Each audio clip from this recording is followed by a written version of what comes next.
সুবহানাল্লাহ, আলহামদুলিল্লাহ, লা ইলাহা ইল্লাল্লাহ। সম্মানিত উপস্থিতি, আজকে আমরা আলোচনা করব স্ত্রীর উপরে স্বামীর অধিকার কেমন, স্বামীর মর্যাদা কেমন। আজকে বিভিন্ন দম্পতি জীবনে সংসারে অশান্তির সৃষ্টি হয় স্বামী স্ত্রীর ঝগড়ার কারণে। স্ত্রী স্বামীর অধিকার বোঝে না, স্বামী যে কতটুকু গুরুত্বপূর্ণ জিনিস, কতটুকু গুরুত্বের জায়গা, এটা অধিকাংশ স্ত্রীরা এটা বোঝে না, যার কারণে সংসারে ঝগড়া লাগে। তো এই ব্যাপারে আজকে আলোচনা আসবে। রাসূল কারীম সাল্লাল্লাহু আলাইহি সাল্লামের সন্তান মা ফাতেমা রাদিয়াল্লাহু তাআলা আনহা যখন বিবাহের উপযুক্ত হয়ে গেলেন, রাসূলের কন্যা মা ফাতেমা, তখন রাসূল কারীম সাল্লাল্লাহু আলাইহি সাল্লাম ঘোষণা করে দিলেন মসজিদে নববীতে যে, হে সাহাবীরা, আমার ফাতেমাকে বিয়ে দিব, তোমরা কে কে প্রস্তুত আছো, তোমরা আমাকে সিদ্ধান্ত জানাইতে পারো। অর্থাৎ রাসূল কারীম ফাতেমার বিয়ের কথা ঘোষণা করে দিলেন। একে একে অনেক ধনাঢ্য সাহাবায়ে কেরাম অনেকেই প্রস্তাব নিয়ে আসলেন রাসূলের দরবারে। রাসূল কোনো কথা বলেন না, রাসূল চুপ করে আছেন। কারণ রাসূলের অন্তরের ভিতরে একজনকে টার্গেট করে তিনি বসে আছেন। জোরে বলেন সুবহানাল্লাহ। আমার ভাইরা, সব সাহাবী যারা অবিবাহিত ছিল, অধিকাংশ সাহাবী মদিনার বড় বড় ব্যক্তিরা, তারা রাসূলের কাছে ফাতেমার বিয়ের কথা প্রস্তাব নিয়ে আসলেন, কিন্তু রাসূল কোনো কথা বলেন না।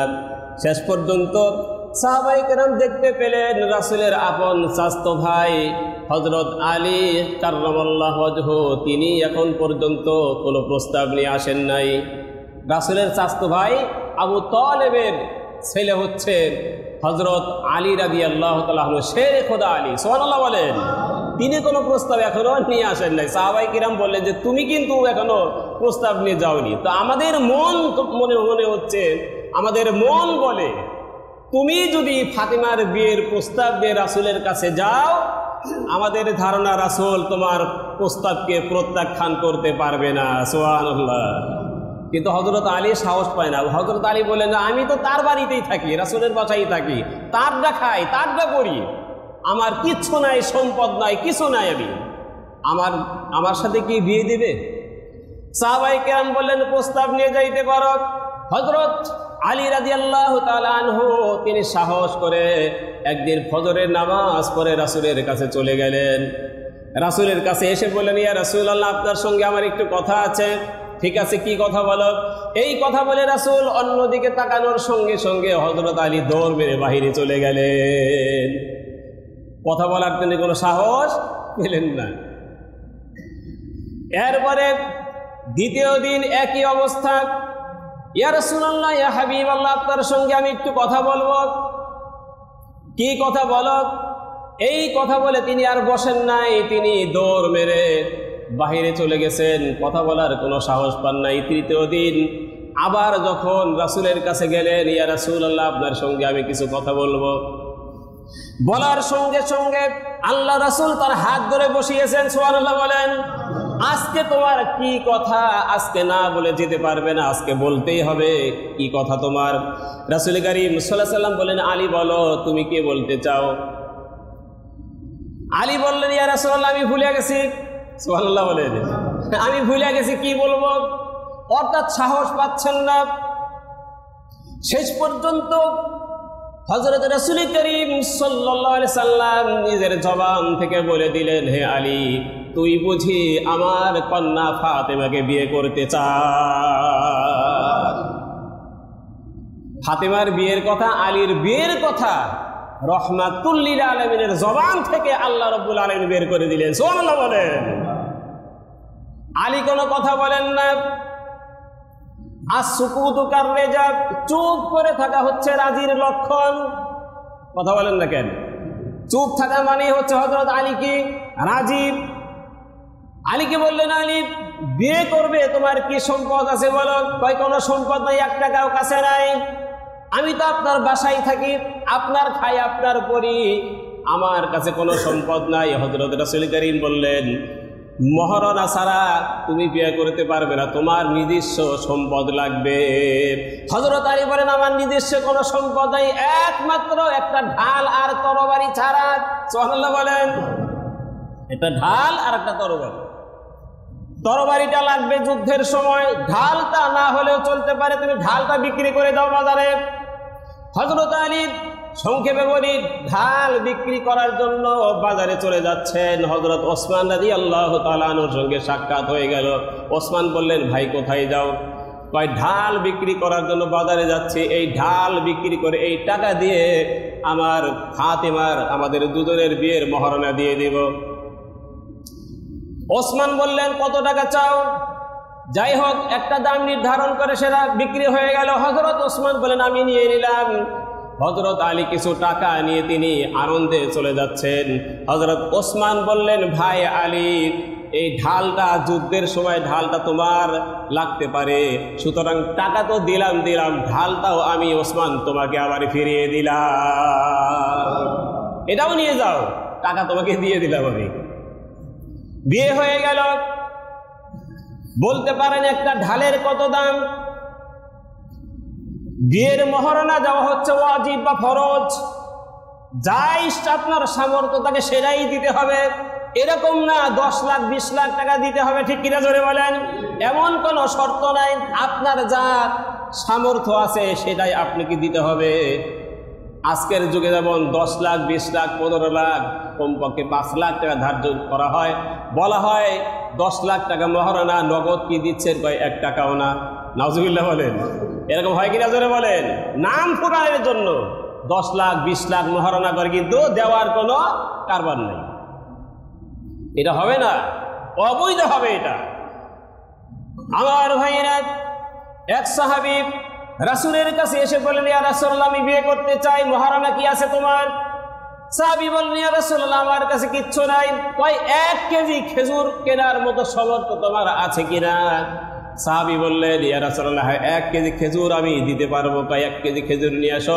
সেই 1 কেজি খেজুর মহারণা দিয়ে আল্লাহ রাসূল বিবাহ করিয়ে দিলেন। এক সাহাবী বললেন, ইয়া রাসূলুল্লাহ, আমি বিবাহ করব। রাসূল করিম বললেন, কি মহারণা আছে তোমার, কি সম্পদ আছে? কয় সম্পদ বলতে আমার কিচ্ছু নাই। শেষ পর্যন্ত রাসূল করিম সাল্লাল্লাহু আলাইহি সাল্লাম বললেন, তুমি কি আল্লাহর কোরআন কোন সূরা তুমি শিখেছো কিনা, সূরা জানো কিনা, আল্লাহর কোরআন তুমি পড়তে পারো কিনা? সাহাবী বললেন, ইয়া রাসূলুল্লাহ, আমি কোরআন পড়তে পারি। তাহলে তোমার স্ত্রী বিবাহ করার পরে প্রতি রাত্রিতে একটি করে সূরা তুমি তোমার স্ত্রীকে শিক্ষা দিবা, এটাই হচ্ছে তোমার বিয়ের মহারণা। জোরে বলেন সুবহানাল্লাহ। তাহলে কি বোঝা গেল? বোঝা গেল আপনার সামর্থ্য অনুযায়ী মহারণা দিতে হবে। শুধু নাম ফুটানোর জন্য ধার্য করা 10 লাখ 20 লাখ, এটা ইসলাম সমর্থন করে না। যাই হোক, এটা নিয়ে ইমামদের মতানৈক্য রয়েছে। আমার ভাইরা, হযরত আলীর সঙ্গে হযরত ফাতেমা রাদিয়াল্লাহু তাআলা আনহার বিয়ে হয়ে গেলেন। রাসূল করিম ফাতেমাকে বললেন, মা, এমন একজনের সঙ্গে তোমাকে আমি বিবাহ দিলাম, যিনি এই আমার সমস্ত সাহাবায়ে কেরামের ভিতরে সবচাইতে বড় আলেম। সুবহানাল্লাহ বলেন না? সবচাইতে বড় বীর যোদ্ধা, আসাদুল্লাহিল গালিব বলা হয়েছে। এমন সাহাবীকে বিবাহ দিলাম, সাহাবীর সঙ্গে বিবাহ দিলাম। মা, খবরদার, আমার আলীর সঙ্গে তোমার স্বামীর সঙ্গে কখনোই বিয়াদবি করবে না। তেমনি ভাবে আলীকেও ডেকে নসিহত করে দিলেন। সমস্ত জান্নাতের সরদারি মহিলা, সমস্ত জান্নাতের যুবক হবে হাসান হোসাইন, সেই মহিলাকে তোমার সঙ্গে, আমার মা ফাতেমাকে তোমার সঙ্গে বিবাহ দিলাম। হে আলী, খবরদার, আমার ফাতেমাকে কষ্ট দিও না, কারণ যে ব্যক্তি আমার ফাতেমাকে কষ্ট দিল সে যেন আমি রাসূলকেও কষ্ট দিল। সুবহানাল্লাহ। এমন নসিহত করে দিলেন। আমার ভাইরা, অনেক সাহাবী আলীকে বললেন, আলী, অনেক ধনাঢ্য ব্যক্তিরা, অনেক বড় বড় সাহাবায়ে কেরাম, তারা আমার ফাতেমার বিয়ের প্রস্তাব নিয়ে আসছেন, কিন্তু আমি অপেক্ষা করতেছিলাম আলী তুমি কবে আমার কন্যার বিবাহের প্রস্তাব নিয়ে আসো। কারণ আল্লাহ রাব্বুল আলামিনের ইশারা হলো, হে রাসূল, হে রাহমাতুল লিল আলামিন, আপনার কন্যা ফাতেমার বিবাহ যদি দিতেই হয় আমার আলীর সঙ্গেই বিবাহ দিতে হবে। জোরে বলেন সুবহানাল্লাহ। অনেক সংসারে কষ্ট, একদিন দুদিন তিন দিন পর্যন্ত না খেয়ে থাকে। সন্তান হয়েছে, হাসান হোসাইন হয়েছে, একদিন না খেয়ে আছে হযরত আলী রাদিয়াল্লাহু তাআলা আনহু রাস্তায় বের হয়ে গেছে। প্রতিমধ্যে রাসূল করিম সাল্লাল্লাহু আলাইহি সাল্লামের সঙ্গে দেখা, হযরত আলীকে বললেন, আলী তোমার মন খারাপ কেন?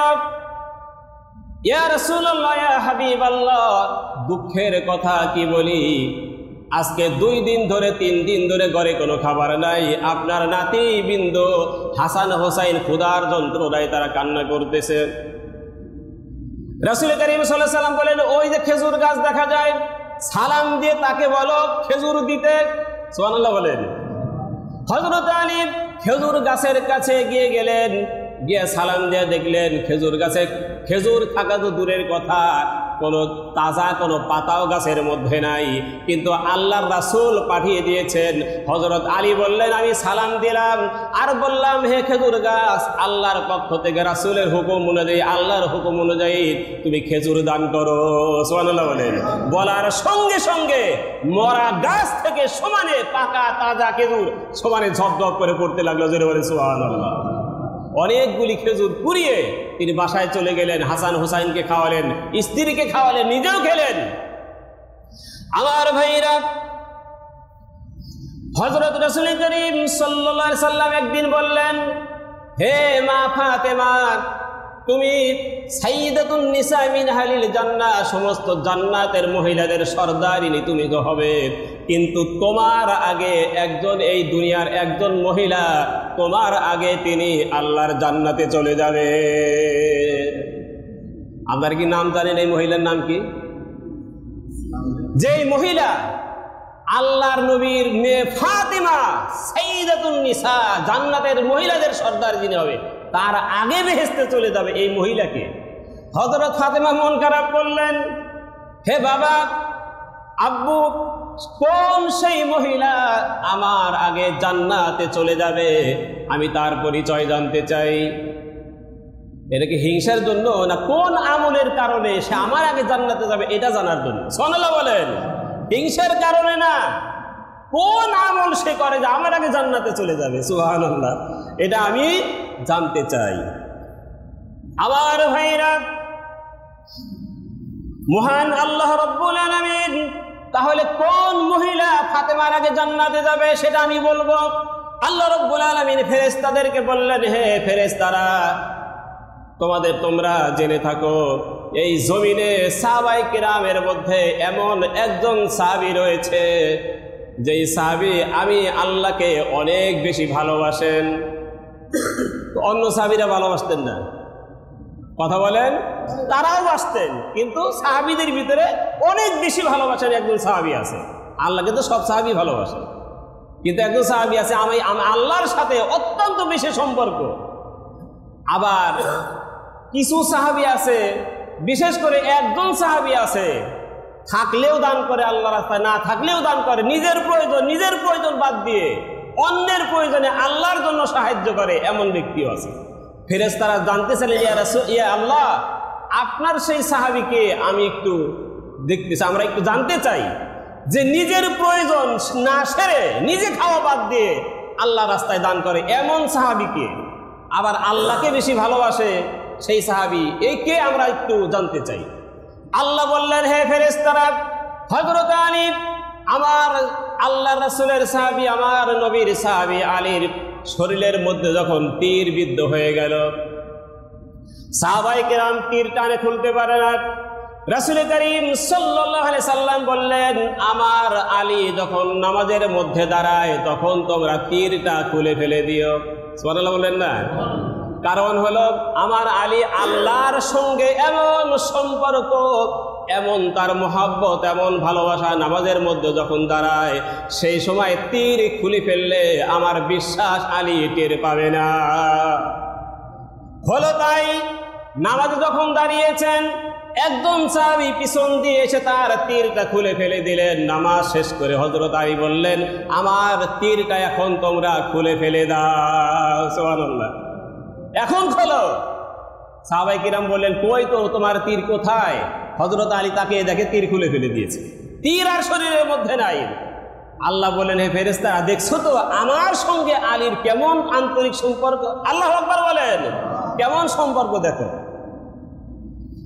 ফেরেশতারা প্রমাণ করবেন আলী কেমন আল্লাহর সঙ্গে সম্পর্ক, নিজে না খেয়ে আল্লাহর রাস্তায় দান করে।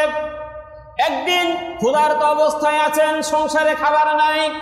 হযরত মা ফাতিমা রাদিয়াল্লাহু তাআলা আনহা আলীকে বললেন, হে আলী, হে স্বামী, প্রচন্ড ক্ষুধার যন্ত্রণা, হাসান হুসাইন কাঁদতেছেন, আমি নিজেও ক্ষুধার যন্ত্রণায় অস্থির হয়ে যাচ্ছি, অসুস্থ হয়ে যাচ্ছি, এখন কি করবো, ঘরে খাবার নাই। মা ফাতেমা রাদিয়াল্লাহু তাআলা আনহা তিনি একটি কাপড় বের করে আলীর হাতে দিয়ে বললেন, এই কাপড়টা তুমি বাজারে বিক্রি করে দাও। এই কাপড়টা আমাদের বিবাহের সময় আমার বাবা হযরত রাসূল করিম সাল্লাল্লাহু আলাইহি সাল্লাম আমাদের বিবাহের মধ্যে উপহার দিয়েছিলেন। এই কাপড়টাই বিক্রি করে কিছু টাকা নিয়ে আসো, খাবার কিনে নিয়ে আসো। হযরত আলী চাইলেন না, কিন্তু বাধ্য হয়ে ক্ষুধার যন্ত্রণায় সেই কাপড়টা বিক্রি করার জন্য নিয়ে গেলেন। আল্লাহ কিন্তু ফেরেশতাদেরকে পরীক্ষা করার জন্য, ফেরেশতারা পরীক্ষা করার জন্য আল্লাহর কাছে আবেদন করে রেখেছে, আমরা জানতে চাই সেই সাহাবীকে। আল্লাহ তাআলা ফেরেশতাও নাজিল করে দিয়েছেন। রাস্তার মধ্যে একজন লোকের সঙ্গে দেখা হয়ে গেল, ভাই আলী, এটা কি নিয়ে যাচ্ছ? বা এটা কাপড় নিয়ে যাচ্ছি, বাজারে বিক্রি করব। সেই ব্যক্তি বললেন, এই কাপড়টার দাম কত? হযরত আলী বললেন, পুরান কাপড়, যা একটা দাম করে আপনি নিয়ে যেতে পারেন। 6 দিরহাম বিক্রি করলেন সেই কাপড়টি। সুবহানাল্লাহ বলবেন না? 6 টাকা, পুরান কাপড় 6 টাকা বিক্রি করে তিনি বাজারে যাবেন খাবার কেনার জন্য। প্রতিমধ্যে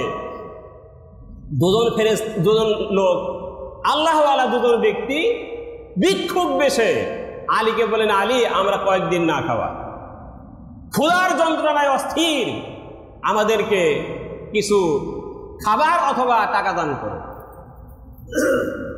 হযরত আলী চিন্তা করলেন, এই টাকা দিয়েই কি করতে হবে, কি কিনতে হবে?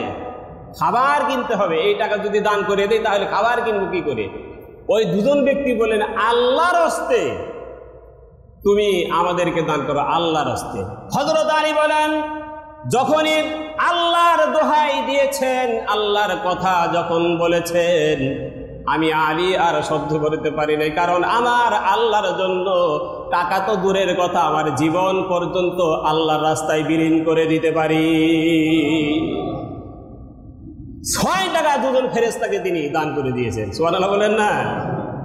এখন শাড়ি যে ছিল হাতে, শাড়ি কি আর আছে? কাপড় কি আর আছে? টাকা কি আর আছে? খাবার কেনার কোনো পয়সা কি আর আছে? কিচ্ছু নাই। খালি হাতে, নিঃস্ব হাতে ফিরে যাচ্ছেন বাড়ির দিকে। হঠাৎ এক ব্যক্তি একটা লাল ঘোড়া নিয়ে দাঁড়িয়ে আছে। বলেন, আলী, আমার এই ঘোড়াটা বিক্রি করো। কয়, টাকার কেনার মতো কোনো পয়সা আমার কাছে নাই।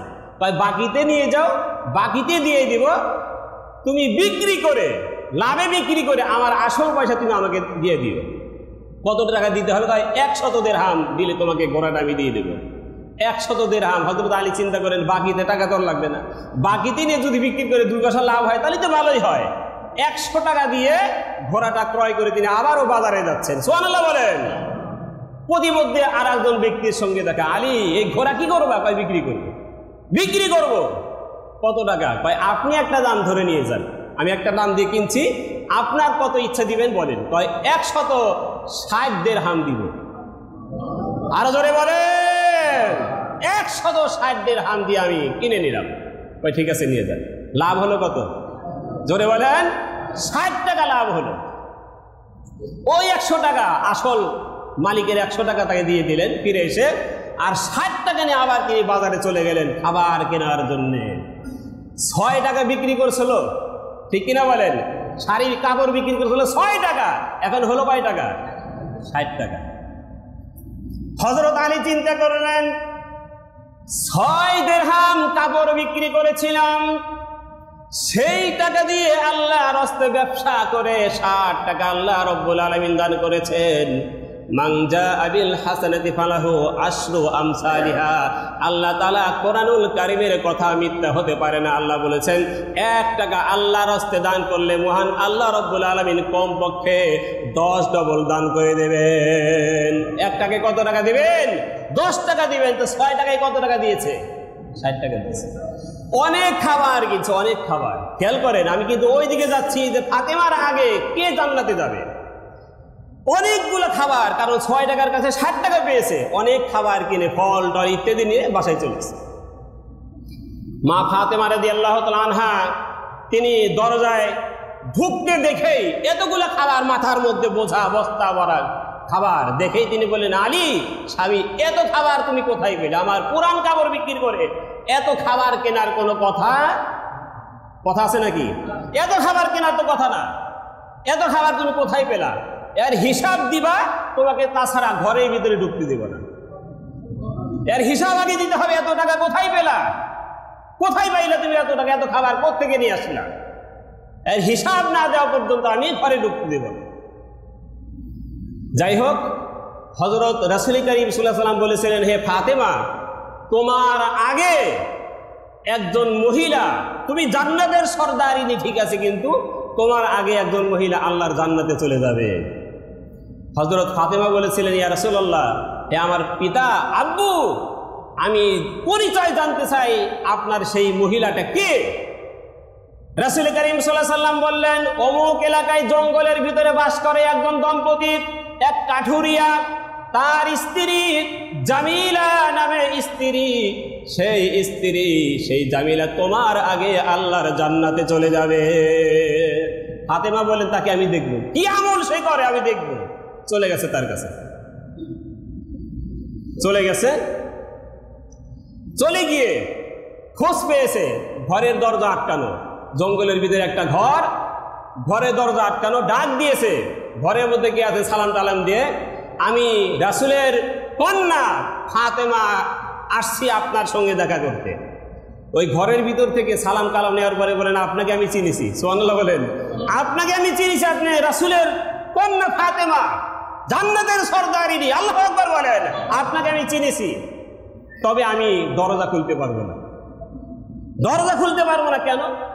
আমার স্বামীর নিষেধ আছে, আমার স্বামীর অর্ডার ছাড়া কোনো ব্যক্তির সঙ্গে, পৃথিবীর কোনো ব্যক্তির সঙ্গে দেখা করার কোনো সাধ্য আমার নাই, আমার স্বামীর একমাত্র অর্ডার ছাড়া। সুবহানাল্লাহ বলেন। সুতরাং আমি দুঃখিত, দরজা খুলতে পারলাম না, আপনি ফিরে যান। সুবহানাল্লাহ বলবেন না? কি মারাত্মক! হুকুমটা কার? স্বামীর। কার হুকুম? স্বামীর হুকুম। মা ফাতেমা বলেন, আমি তো মহিলা মানুষ, আমি তো পুরুষ না, দেখা করলে সমস্যা কি? কয়, মা ফাতেমা, এটা আমি জানি, মাসআলা জানি, আপনি তো মহিলা, আপনার সঙ্গে দেখা করলে কোনো সমস্যা নাই, কিন্তু আমার স্বামীর কি নাই? অর্ডার নাই। স্বামীর অর্ডার ছাড়া আমি দেখা করতে পারবো না, মশলা আমি জানি। হযরত আয়েশা, ছোট্ট কথা মনে পড়ে গেল হাদিস থেকে, হযরত আয়েশার কাছে একজন সাহাবী একটা মাসালা জিজ্ঞেস করলেন।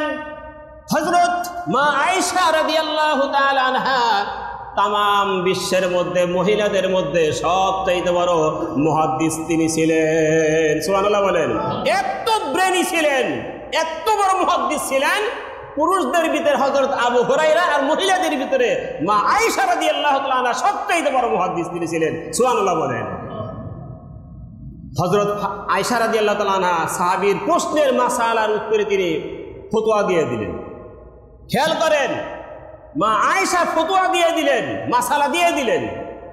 রাসূল করিম সাল্লাল্লাহু আলাইহি ওয়াসাল্লাম যখন ঘরে আসলেন, ইয়া রাসূলুল্লাহ, ইয়া হাবিবাল্লাহ, অমুক সাহাবী আমাকে এই মাসআলা জিজ্ঞেস করেছিল, আমি এই মাসআলার প্রতি উত্তরে এই ফতোয়া আমি দিয়ে দিছি, এই মাসআলা আমি দিয়ে দিছি।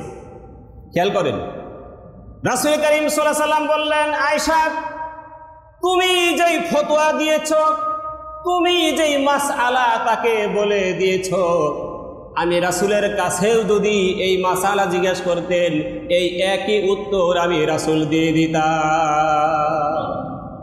তুমি যে উত্তর দিয়েছ ঠিক আছে, সঠিক আছে, এই উত্তর আমি একই উত্তর দিতাম, কিন্তু আমি রাসূলের কাছে জিজ্ঞেস করা ছাড়া তোমার মন করা কোনো ফতোয়া তুমি আল্লাহর হস্তে দিতে পারো না। জোরে বলেন আল্লাহু আকবার। আমি রাসূলের কাছে জিজ্ঞেস করা ছাড়া, রাসূলের অনুমতি ছাড়া তুমি ফতোয়া দিতে পারো না, কারণ এই ফতোয়া তো আমার কাছ থেকে তুমি শোনো নাই কোনোদিন। সুবহানাল্লাহ বলবেন না? এই ফতোয়া তো তুমি আমার কাছ থেকে শোনো নাই। আমি রাসূলের অনুমতি ছাড়া ফতোয়া তোমার দেওয়া ঠিক হয় না। যদিও ফতোয়া ঠিক আছে, যদিও ফতোয়া ঠিক আছে। জামিলা নামে মহিলা মাসালা জানে যে মহিলা মানুষ, তার সঙ্গে দেখা করলে সমস্যা কি, কিন্তু নিষেধ করেছেন কে? স্বামীর অনুমতি ছাড়া তিনি দরজা খুলেন। ফিরে আসছে, পরের দিন আবারও গেছে। আবারও যাওয়ার সময় হযরত হোসাইন রাদিয়াল্লাহু তাআলা আনহু, হাসান রাদিয়াল্লাহু তাআলা আনহু তিনি বায়না ধরলেন, মা কালকে তুমি কোথায় গিয়েছিলে, আজকে আমাকে নিয়ে যেতে হবে।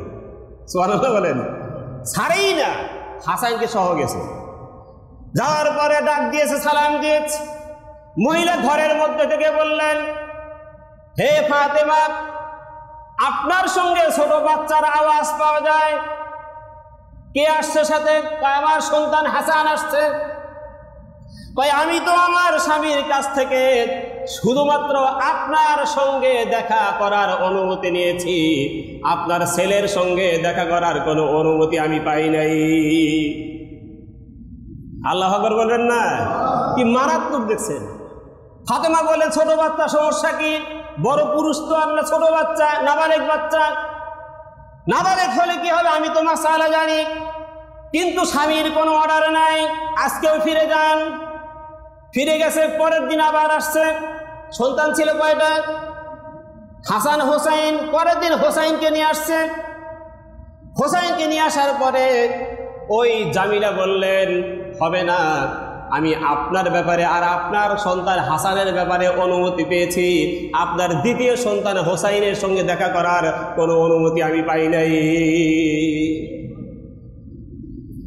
পরের দিন একা গিয়েছে, দেখা করেছে, সাক্ষাৎ করেছে। রাসূল কারীম সাল্লাল্লাহু আলাইহি ওয়াসাল্লাম যখন ঘরে আসলেন, ফাতেমাকে বললেন, ফাতেমা তুমি কি সেই মহিলার সঙ্গে দেখা করেছো, সাক্ষাৎ করেছো? ফাতেমা বললেন, ইয়া রাসূলুল্লাহ, হে আমার বাবা, আমি আশ্চর্য হয়ে গিয়েছি, পৃথিবীতে স্বামীর কথা মতো চলে এমন মহিলা, এইরকম মহিলা আমার জীবনে আর কোনোদিন দেখি নাই। তো বাবা, আমার আগে সে জান্নাতে যাবে, সে জান্নাতে যাবে, তাতে আমার কোনো আপত্তি নাই।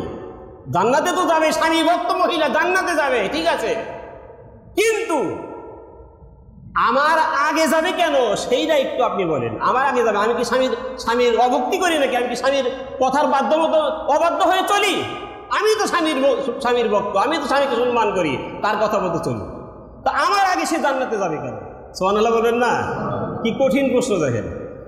জান্নাতে যাক, তাতে আমার কি নাই, কোনো আপত্তি নাকি, তা আমার আগে যাবে কেন আপনি সেইটা বলেন।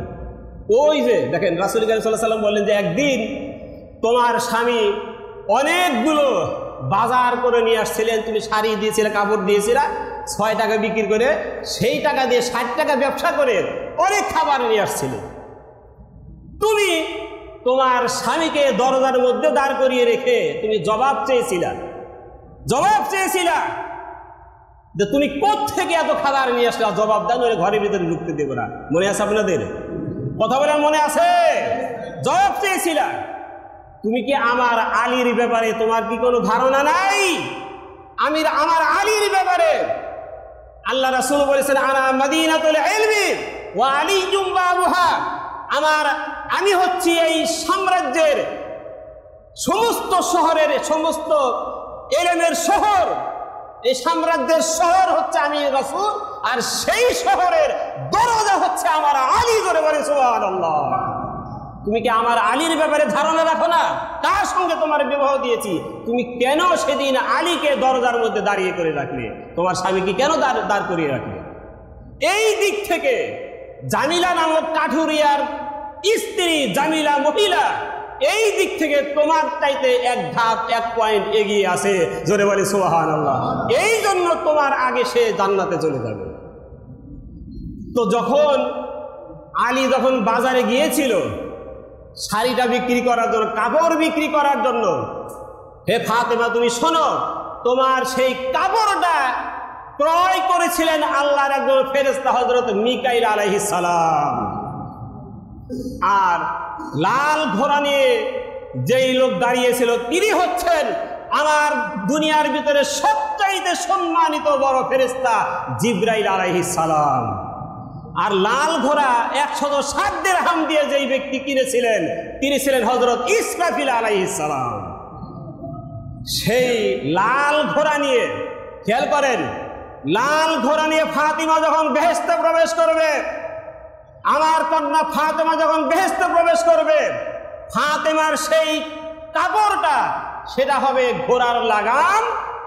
আর সেই ঘোড়ার লাগাম ধরে আগে আগে বেহেশতে প্রবেশ করবে যেই নারী, যেই মহিলা, ইনি হচ্ছেন কাঠুরিয়ার স্ত্রী হযরত জামিলা রাহমাতুল্লাহ আলাইহি। বলে সুবহানাল্লাহ। সেই মহিলা তোমার আগে আগে জান্নাতে প্রবেশ করবে। রাসূল সবার আগে বেহেশতে প্রবেশ করবে, ঠিক আছে, কিন্তু আল্লাহ রাসূল হাদিসের মধ্যে আসছেন বেহেশতের দরজায় গিয়ে টোকা দিবে, নক করবে। ফেরেশতারা বলবেন, ইয়া রাসূলুল্লাহ, আপনার অপেক্ষায় আমরা আছি। বেহেশতে সবার আগে রাসূল প্রবেশ করবেন, কিন্তু রাসূলের উটের উপরে চড়ে রাসূল থাকবেন, আর সেই উটের লাগাম ধরে রাসূলের আগে আগে যিনি প্রবেশ করবেন বেহেশতের মধ্যে, তিনি হচ্ছেন রাসূলের সবচাইতে বেশি ইত্তেবা করেছেন, অনুসরণ করেছেন, অনুকরণ করেছেন মক্কা মদিনার যিনি মুয়াজ্জিন ছিলেন হযরত বিলাল হাবশী রাদিয়াল্লাহু তাআলা আনহু। বলে সুবহানাল্লাহ। তো বেহেশতে প্রবেশ করবেন ঠিকই, জান্নাতের সর্দানিনী ঠিকই মহিলা ফাতেমা, কিন্তু তার আগে আগে সেই ঘোড়ার লাগাম ধরে সেই জামিলা নামক মহিলা তিনি ফাতেমার আগে আগে আল্লাহর বেহেশতে প্রবেশ করবে। সুবহানাল্লাহ। যেটা বলতেছিলাম যে স্বামীর কথা মতো চলার মতো আমাদের দেশেও সমাজেও অনেক মহিলা আছে, স্বামী যদি বলে স্ত্রী এক গ্লাস পানি দাও তো, বা ডাইলা খেতে পারো না, দেখতেছেন আমি কাজ করতেছি,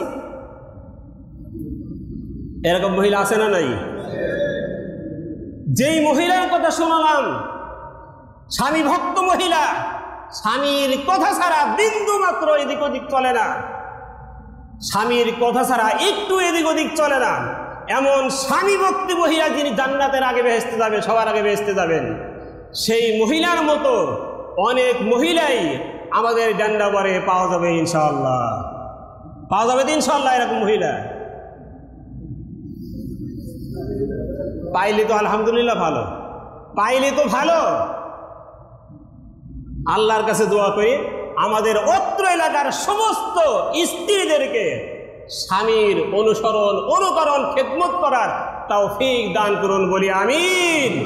স্বামীর কত মর্যাদা জানেন? রাসূল করিম সাল্লাল্লাহু আলাইহি ওয়াসাল্লাম বললেন, হে সাহাবীরা, মানুষ হয়ে মানুষকে সেজদা করার কোনো অনুমতি নাই। যদি মানুষ হয়ে মানুষকে সেজদা করার অনুমতি থাকতো, আমি রাসূল সমস্ত নারীদেরকে অর্ডার দিয়ে দিতাম তারা প্রত্যেকেই যেন তার স্বামীর পায়ের মধ্যে সেজদা করে। দেখছেন স্বামীর অধিকার কত বিশাল অধিকার আল্লাহ তাআলা স্বামীর দিয়েছে। এই জন্য মহিলাদেরকে জান্নাতে যাওয়া আল্লাহ তাআলা সহজ করে দিয়েছেন। আমার মা বোনেরা যারা আমার আওয়াজ শুনতেছেন তাদেরকে বলি, মাত্র 3-4টা কাজ করলেই আল্লাহ তাআলা আপনাদের জন্য জান্নাত দিবেন। সুবহানাল্লাহ বলেন। আল্লাহর অনুগত্য, নামাজ কালাম, তারপরে সতীত্বের হেফাজত করা আর স্বামীর খেদমত করা। সুবহানাল্লাহ বলেন না? এগুলো যদি করতে পারে আল্লাহ তাআলা তাকে জান্নাত দান করে দেবেন। এই জন্য মা বোনদেরকে আমি অর্ডার করতে চাই, বলতে চাই, অনুরোধ করে, প্রত্যেক মা বোনেরা আপনারা স্বামীর কথা মতো চলবেন, স্বামীর অবাধ্য হবেন না। আর একটি কঠিন কথা বলি, একজন মহিলা মৃত্যুবরণ করল, রাসূল করিম সাল্লাল্লাহু আলাইহি ওয়াসাল্লাম বলেন, মৃত্যুবরণ করেছ হে মহিলা এমন মুহূর্তে যেই মুহূর্তে তোমার স্বামী তোমার প্রতি নারাজ ছিল। নাউজুবিল্লাহ বলেন। এমন মুহূর্তে তুমি ইন্তেকাল করলে যেই মুহূর্তে তোমার স্বামী তোমার প্রতি নারাজ ছিল। হে মহিলা শোনো, তোমার আল্লাহর জান্নাতে যাওয়ার কোনো গ্যারান্টি নাই। দেখছেন, স্বামী অসন্তুষ্ট, এ মুহূর্তে মৃত্যুবরণ করলে তার জান্নাতের কোনো গ্যারান্টি নাই। জান্নাতের গ্যারান্টি না থাকলে কোথায় যাবে? বেহেশতে যাবে নাকি? জান্নাতের গ্যারান্টি না পেলে কোথায় যেতে হবে? জাহান্নামে যেতে হবে। আমার কঠিন এক জিনিস স্বামীর কথা শোনা।